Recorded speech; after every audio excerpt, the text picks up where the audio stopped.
निम्नलिखित में से भाप इंजन का आविष्कार किया था? Option 1 Max Born, option 2 James Boyle, option 3 Enrico Fermi, option 4 James Watt. भाप के इंजन का प्रयोग पहली शताब्दी से होता चला आ रहा था। पहले व्यावसायिक भाप चलित यंत्र का निर्माण थॉमस सावरी ने जेम्स वाट से पहले ही कर लिया था, लेकिन वाट ने इस इंजन में कई महत्वपूर्ण सुधार किए, जिसकी वजह से वाट को स्टीम इंजन का आविष्कारक माना जाता है। क्या आपको पता है कि डीजल और पेट्रोल गाड़ियों का आविष्कार किसने किया? कमेंट बॉक्स में बताएं। निम्न में से वायुमंडल की कौन सी परत रेडियो संचार को संभव बनाती है? ऑप्शन 1 क्षोभ मंडल, ऑप्शन 2 बाह्य मंडल, ऑप्शन 3 आयन मंडल, ऑप्शन 4 समताप मंडल। पृथ्वी से वायुमंडल की तरफ छोड़ी गई ऊंची फ्रीक्वेंसी की रेडियो तरंगें आयन मंडल से टकराकर वापस धरती पर आती हैं, जिसकी वजह से हम रेडियो तरंगों को बहुत दूर तक भेज सकते हैं। रेडियो कम्युनिकेशन के लिए इस तकनीक का प्रयोग 1920 के दशक से होता चला आ रहा है, लेकिन आयन मंडल की संरचना लगातार बदलते रहने की वजह से यह तकनीक बहुत ज़्यादा भरोसेमंद नहीं है। क्या आपको पता है कि रेडियो की खोज किसने की थी? कमेंट बॉक्स में बताएं।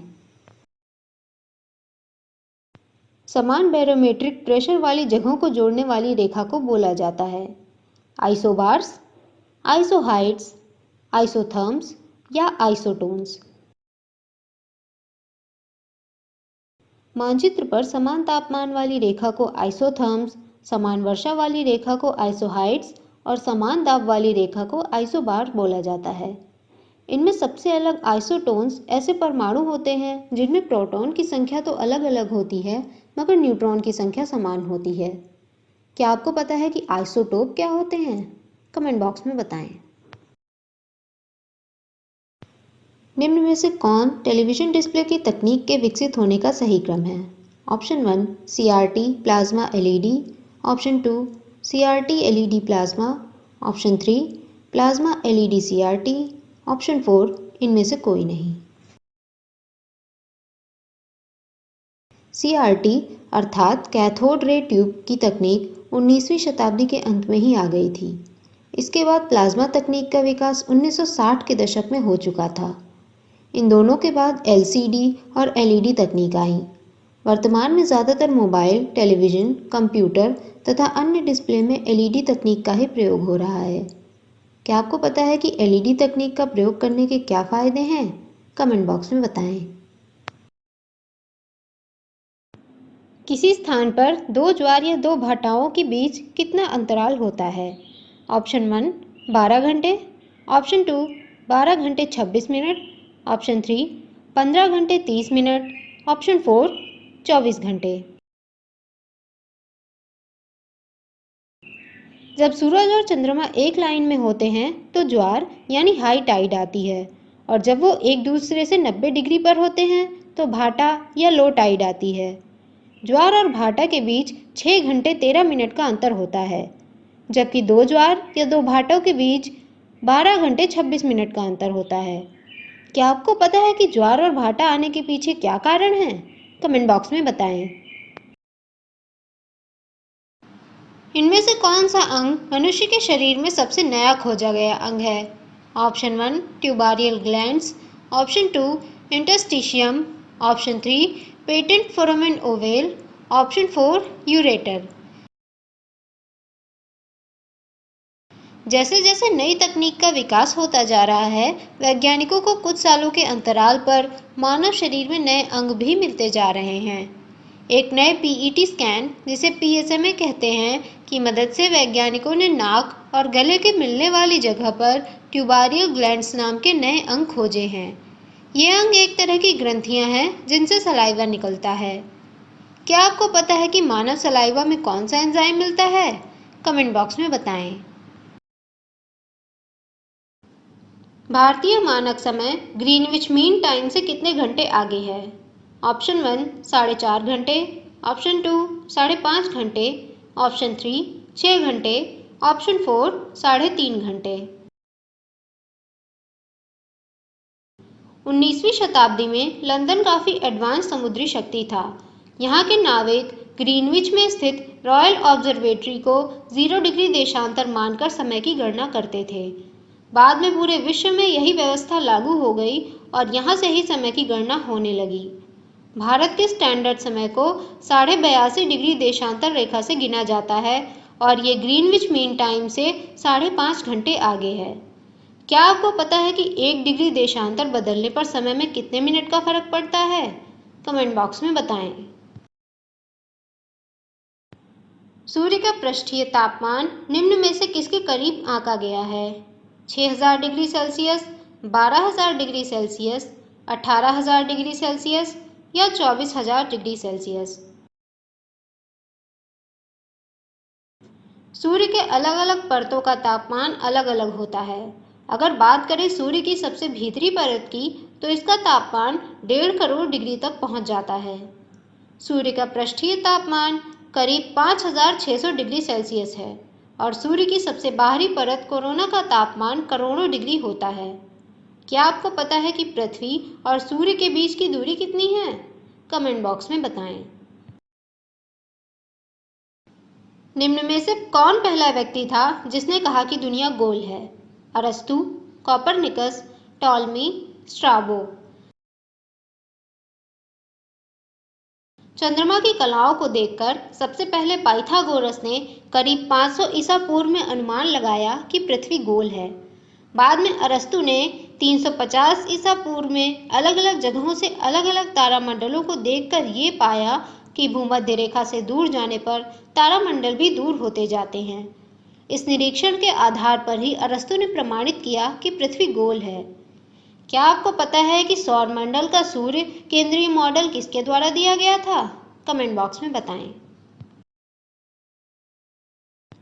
भूपर्पटी में द्रव्यमान के हिसाब से देखने पर सबसे ज्यादा पाया जाने वाला तत्व निम्न में से कौन सा है? Silicon, oxygen, carbon, calcium. भूपर्पटी में सबसे ज्यादा मात्रा में पाए जाने वाले प्रमुख तत्व oxygen, silicon, aluminium, iron, calcium, sodium, magnesium और पोटेशियम हैं। इन तत्वों में ऑक्सीजन 46%, सिलिकॉन 28%, एल्यूमिनियम 8%, आयरन 5.5% और कैल्शियम 4% मिलता है। क्या आपको पता है कि पृथ्वी के कोर में कौन सा तत्व सबसे ज्यादा मात्रा में पाया जाता है? कमेंट बॉक्स में बताएं। समुद्र में पाए जाने वाले हरे पेड़ मछलियों को सांस लेने के लिए ज़रूरी हैं क्योंकि ऑप्शन 1 ये ऑक्सीजन देते हैं, ऑप्शन 2 ये कार्बन डाइऑक्साइड देते हैं, ऑप्शन 3 ये दोनों देते हैं, ऑप्शन 4 ये ऑक्सीजन लेते हैं और कार्बन डाइऑक्साइड देते हैं। पानी में और पानी के आसपास पाए जाने वाले पौधों को हम एक्वेटिक प्लांट्स, हाइड्रोफाइट्स या मैक्रोफाइट्स नामों से जानते हैं। ये पौधे पानी में रहने वाले जीवों को जगह, खाना और ऑक्सीजन उपलब्ध कराने का काम करते हैं। कुछ जलीय पौधे वातावरण में मौजूद प्रदूषकों को अवशोषित करके वातावरण को शुद्ध करने का भी काम करते हैं। जलीय पौधों का उपयोग मनुष्य द्वारा भोजन में भी होता है। इसके अलावा कुछ जलीय पौधों से पर्यावरण अनुकूल प्लास्टिक भी बनाया जा सकता है। क्या आपको पता है कि दुनिया में सबसे ज़्यादा कोरल रीफ किस देश में मिलते हैं? कमेंट बॉक्स में बताएं। निम्न में से कौन सा संतुलित उर्वरक है? यूरिया, अमोनिया सल्फेट, नाइट्रेट, खाद। पौधों के विकास के लिए पौधों को मुख्य 3 पोषक तत्वों की आवश्यकता पड़ती है। ये 3 तत्व हैं नाइट्रोजन, फास्फोरस और पोटाश। प्रश्न में दिए गए पहले 3 विकल्प पौधों की नाइट्रोजन की आवश्यकता को पूरा करते हैं। अगर बात करें कंपोस्ट की, तो इसमें सभी प्रकार के पोषक तत्व उचित मात्रा में मिलाए जाते हैं, इसलिए ये संतुलित उर्वरक है। कंपोस्ट के अलावा बाजार में 10-10-10 उर्वरक भी आते हैं जिनमें तीनों पोषक तत्व बराबर मात्रा में मिलते हैं। क्या आपको पता है कि कंपोस्ट बनने के दौरान प्लांट और फूड वेस्ट से कौन सी गैसें निकलती हैं? कमेंट बॉक्स में बताएं। सर्पेंटीना नामक पेड़ से मिलने वाली दवा रेस्प्राइन प्रयोग की जाती है। ऑप्शन 1 दर्द निवारक, ऑप्शन 2 उच्च रक्तदाब के इलाज के लिए, ऑप्शन 3 निम्न रक्तदाब के इलाज के लिए, ऑप्शन 4 सूखा रोग के इलाज के लिए। सर्पगंधा या सर्पेंटिना नामक पेड़ से हमें रेस्पराइन नामक दवा मिलती है, जिसका उपयोग कुछ और दवाओं के कॉम्बिनेशन के साथ उच्च रक्तदाब के उपचार के लिए किया जाता है। आयुर्वेद में सर्पगंधा का उपयोग अल्सर, त्रिदोष और कीड़ों के जहर के उपचार के लिए किया जाता है। इसका उपयोग एंटीबैक्टीरिया के तौर पर भी होता है। रेस्पराइन का प्रयोग अगर उचित मात्रा में और उचित ढंग से ना किया जाए तो इसके कुछ हानिकारक प्रभाव भी होते हैं। क्या आपको पता है कि सर्पगंधा के पेड़ हमें किन इलाकों से मिलते हैं? कमेंट बॉक्स में बताएं। एक पेड़ की दो शाखाएं दो तरह की सब्जियां, टमाटर और बैगन दे रही हैं, ये कैसे संभव है? ऑप्शन 1 संकरण से, ऑप्शन 2 एक पौधे की कलम दूसरे में लगाने से, ऑप्शन 3 प्राकृतिक चमत्कार से, ऑप्शन 4 ए और सी दोनों से। संकरण की प्रक्रिया में एक प्रकार के पौधे का दूसरे पौधे से लैंगिक प्रजनन कराया जाता है। इस प्रक्रिया के बाद हमें जो बीज मिलता है उसमें दोनों पौधों के गुण होते हैं। संकरण का उपयोग केवल एक तरह के पौधे के विभिन्न प्रजातियों के बीच हो सकता है। उदाहरण के लिए आलू की दो प्रजातियों के बीच। अगर एक ही पेड़ में दो या दो से ज़्यादा तरह के अलग अलग फूल चाहिए तो उसके लिए ग्राफ्टिंग या कलम का प्रयोग किया जाता है। इस प्रक्रिया में एक पौधे की डाल को कलम करके दूसरे पेड़ में लगा दिया जाता है। क्या आपको पता है कि कलम कितने प्रकार की होती हैं? कमेंट बॉक्स में बताएं। नर्सरी के बोने वाले पौधे अक्सर प्रत्यारोपित करने के बाद अच्छे से नहीं बढ़ते हैं। ऐसा होता है ऑप्शन 1 नई मिट्टी में पर्याप्त मिनरल ना होने से, ऑप्शन 2 प्रत्यारोपण के दौरान जड़ों के रेशे नष्ट हो जाने से, ऑप्शन 3 जड़ नई मिट्टी में गहराई तक नहीं जा पाती है, ऑप्शन 4 उपरोक्त सभी वजहों से। बहुत सी फसलों, खासकर फलों की खेती और सजावटी फूलों और पौधों की खेती में यह बहुत ज़रूरी है कि पौधों को शुरू से ही ध्यान देकर उगाया जाए और बढ़ाया जाए। इस काम के लिए पौधों को शुरुआती दिनों से उन्हें नर्सरी में लगाया जाता है, लेकिन बाद में जब इन पौधों को प्रत्यारोपित करने की बात आती है तो ये अक्सर देखा जाता है कि प्रत्यारोपण के बाद पौधों का विकास कुछ रुक सा जाता है। ऐसा मुख्यतः पौधों की जड़ों के बारीक रेशों के नष्ट होने से होता है। क्या आपको पता है कि पौधों में कौन कौन सी मुख्य प्रकार की जड़ें होती हैं? कमेंट बॉक्स में बताएं। निम्न में से कौन सी फसल में प्रकाश संश्लेषण की प्रक्रिया सबसे ज़्यादा होती है? कपास, गन्ना, चावल, गेहूं। पेड़ की पत्तियों पर पड़ने वाली सूरज की रोशनी का थोड़ा हिस्सा ही प्रकाश संश्लेषण द्वारा रासायनिक ऊर्जा में बदलकर स्टोर किया जाता है। ऐसे पौधे या फसलें जिनमें प्रकाश संश्लेषण की प्रक्रिया ज़्यादा होती है उन्हें C4 पौधे बोलते हैं। ऐसे फलों में कुछ उदाहरण मक्का, बाजरा और गन्ना हैं। जिन फसलों में प्रकाश संश्लेषण की प्रक्रिया कम होती है उन्हें C3 फसलें बोला जाता है। चावल, गेहूं, कपास, सोयाबीन आदि इसके उदाहरण हैं। क्या आपको पता है कि प्रकाश संश्लेषण की प्रक्रिया पत्तियों के किस भाग में होती है? कमेंट बॉक्स में बताएं। हाइड्रोपोनिक्स का मतलब है बिना मिट्टी की खेती, पानी में आवाज़ को पहचानना, पानी में रहने वाले जानवर, फूल आने की जापानी पद्धति। बागवानी की अनेक विधियों में से एक हाइड्रोपोनिक्स में मिट्टी का उपयोग करने के बजाय पानी का उपयोग किया जाता है। पौधों को जो भी पोषक तत्व चाहिए होते हैं वो पानी में मिला दिए जाते हैं और पौधों की जड़ें इन पोषक तत्वों को अवशोषित कर लेती हैं। इस विधि से बागवानी में पानी की खपत कम हो जाती है। कहीं कहीं पर इस खेती के साथ मछली पालन भी किया जाता है। मछलियों का वेस्ट पौधों को पोषक तत्व देता है और इससे खर्च भी कम होता है। क्या आपको पता है कि वर्टिकल फार्मिंग क्या होती है? कमेंट बॉक्स में बताएं। प्लवक होते हैं ऑप्शन 1 एक तरह की मछली, ऑप्शन 2 पानी में डूबा प्लेटफॉर्म, ऑप्शन 3 पानी में तैरते जीव, ऑप्शन 4 पानी में रहने वाले जीव। प्लैंकटन या प्लवक मुख्यतः पानी में तैरने वाले छोटे छोटे जीव होते हैं, लेकिन कुछ प्लवक जिनको एरियोप्लैंकटन बोला जाता है हवा में भी तैरते रहते हैं। ये सारे प्लैंकटन एक जगह से दूसरी जगह खुद नहीं जा सकते, बल्कि ये पानी की धाराओं और हवा की मदद से ही विचरण करते हैं। पानी में पाए जाने वाले प्लवक बैक्टीरिया, एल्गी और प्रोटोजोआ आदि परिवारों से आते हैं। ये जलीय पारिस्थितिकी में महत्वपूर्ण भूमिका निभाते हैं क्योंकि ये छोटी मछलियों के लिए आहार का काम करते हैं। क्या आपको पता है कि कोरल रीफ किन इलाकों में मिलती है? कमेंट बॉक्स में बताएं। हल्दी पेड़ के किस भाग से मिलती है? फल, तना, जड़ या फूल? हल्दी अदरक के परिवार से आने वाला सदाबहार पेड़ है। इसकी पैदावार के लिए 20 से 30 डिग्री का तापमान और अच्छी मात्रा में बारिश चाहिए होती है। पेड़ के जिस हिस्से से हमें हल्दी मिलती है उसे प्रकंद या राइजोम बोला जाता है। अगर देखा जाए तो प्रकंद एक तरह का तना होता है जो जमीन के भीतर रहता है। इस तने को खोदकर निकालकर उबाला जाता है और फिर सुखाने के बाद पाउडर में पीस लिया जाता है।